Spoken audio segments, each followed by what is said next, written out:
جی کیا فرمائیں گے؟ جو آپ سے سوال کیا تھا کہ آپ حضور صلی اللہ علیہ وسلم کی تشریف آوری کا مقصد کیا ہے؟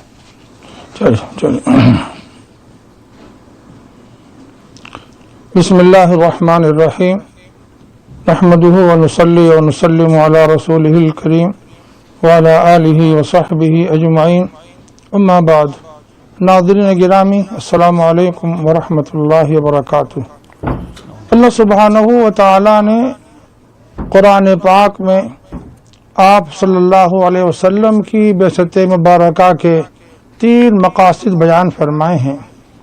پہلا مقصد ہے وَيُعَلِّمُهُمُ الْكِتَابَ وَالْحِكْمَةَ. پہلا مقصد ہے کہ آپ کو کتاب و حکمت کی تعلیم دیں. وَيُزَكِّيهِمْ اور ان کے نفوس کا تزکیہ فرمائیں.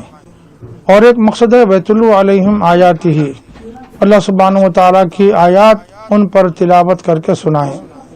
ظاہر ہے یہ 3 مقاصد جلیلہ ہیں: تلاوت آیات، کتاب و حکمت کی تعلیم اور نفوس کا تزکیہ.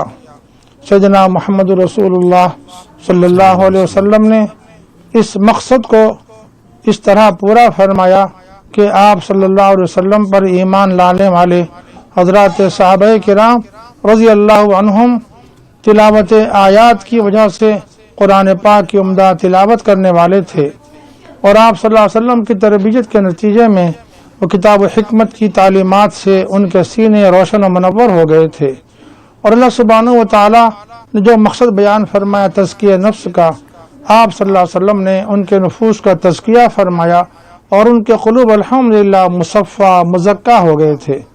اب ساری امت کے لیے یہی پیغام ہے کہ وہ قرآن حکیم سے جڑے رہیں، آیات مبارکہ کی تلاوت کریں، اس کی جو حکمت اور کتاب کی تعلیمات ہیں اس سے اپنے آپ کو روشناس کروائیں اور ساری انسانیت کو یہی پیغام پہنچائیں اور اپنے نفوس کا تزکیہ کریں کہ تلاوت آیات اور کتاب و حکمت کی تعلیمات اور تیسرے تزکیہ نفس یہ وہ اہم مقاصد ہیں کہ ان کی پابندی کر لی جائے تو سارا انسانی معاشرہ سدھر سکتا ہے اور پھر سے کامیابی و کامرانی ساری انسانیت کے قدم چوم سکتی ہے.